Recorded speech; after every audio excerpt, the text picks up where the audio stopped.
আসসালামু আলাইকুম, সবাই কেমন আছেন? আলহামদুলিল্লাহ, আমি আল্লাহর রহমতে আপনাদের দয়ায় ভালো আছি। আমি আজকে দুইটা পিঠা রেসিপি দেখাবো, খুবই সহজে। একই রকম ময়দা দিয়ে আমি দুই রকম আইটেমে পিঠা বানিয়ে দেখাবো। এই যে পিঠার নাম হচ্ছে রেখা পিঠা, আর হয়েছে ফিঙ্গার পিঠাটা এটা হয়েছে রেখা, আর লাম্বাটা হয়েছে ফিঙ্গার পিঠা।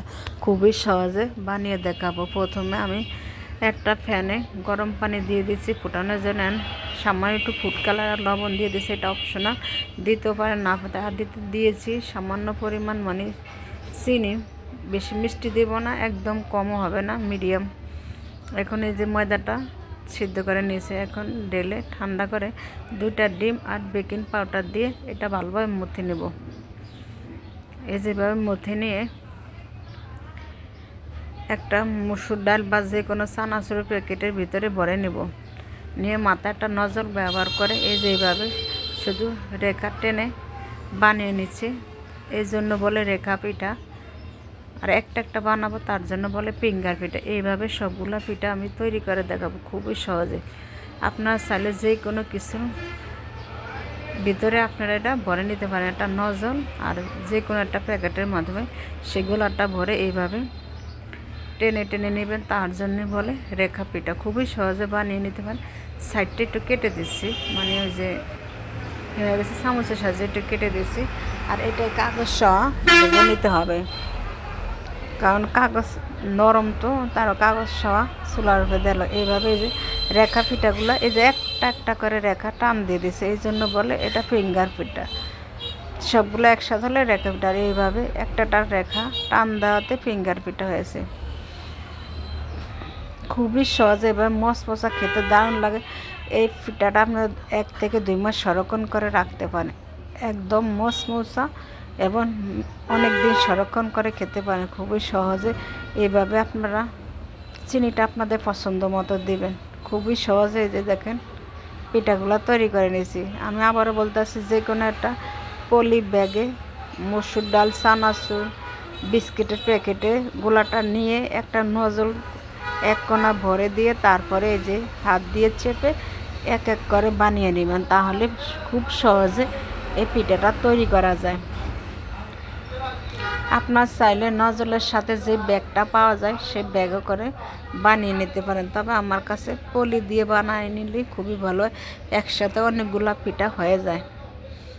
এই যে আমার ফিঙ্গার পিঠাটা এক এক করে লম্বা লম্বা একটা টান দিয়ে রেখেছি শুধু। এগুলো আমি আর ফ্রাই প্যানে তেল দিয়ে দিচ্ছি গরম হওয়ার জন্য।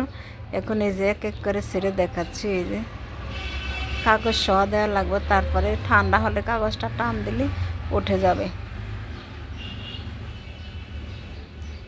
এটা হয়েছে ফিঙ্গার পিঠা, একটার জন্য এটাকে বলা হয়েছে ফিঙ্গার পিঠা। আর ওই যে ওগুলো হয়েছে রেখা পিঠা। এই যেগুলো হয়েছে রেখা পিঠা। এই পিঠাগুলো অনেকক্ষণ সংরক্ষণ রাখতে পারেন, 2-3 মাস, 1 থেকে 2-3 মাস এভারেজে চলে যাবে মশমশা করে ভেজে রাখলে। একই পদ্ধতিতে এই পিঠাগুলো ভেজে নেবে। যে কাগজের সহ দেওয়া লাগবে, খুবই সহজে। এইভাবে কাগজ যখন ঠান্ডা হয়ে যাবে একদম ছেড়ে যাবে, একদম বেশি করে দিতে যাবেন না। আপনাদের কড়াইতে যেতটুকু আটে ঠিক ততটুকু দেবেন।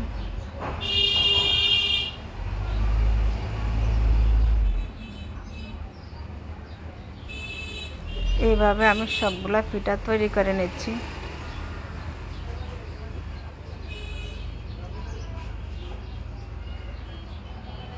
খুবই সহজে এইভাবে তৈরি করে নিতে পারেন।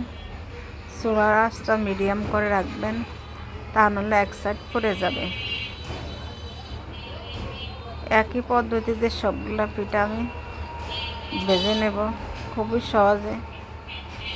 দেখেন তেলটা কিন্তু বেশি টানে না এইভাবে পিঠাটা তৈরি করলে। অনেকে মনে করেন এইভাবে কাগজ দিয়ে বানালে নাকি তেল অনেক যায়, না, একদমই না, আপনার কোনো তেলই যাবে না। দেখেন আমার যেরকম কড়াইতে তেল ঠিক একই রকম আছে। খুবই মজাদার ফিঙ্গার ও রেখা পিঠা। ভিডিওটা যদি ভালো লাগে অবশ্যই লাইক, শেয়ার, কমেন্ট করুন এবং ফলো দিয়ে পাশে থাকবেন। এই যে এইভাবে এক এক করে উল্টে দিচ্ছি।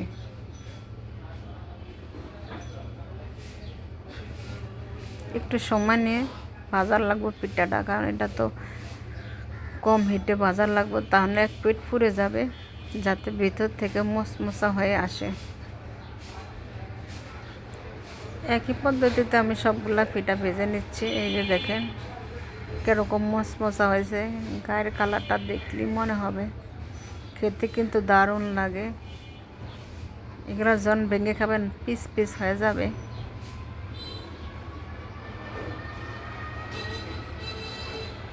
আমি আপনাদেরকে একটু কাছ থেকে দেখাচ্ছি জুম করে।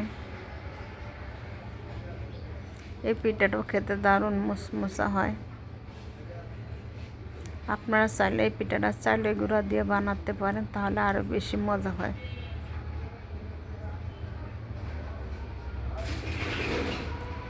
সবাই ভালো থাকবেন, সুস্থ থাকবেন। আল্লাহ হাফেজ। আসসালামু আলাইকুম।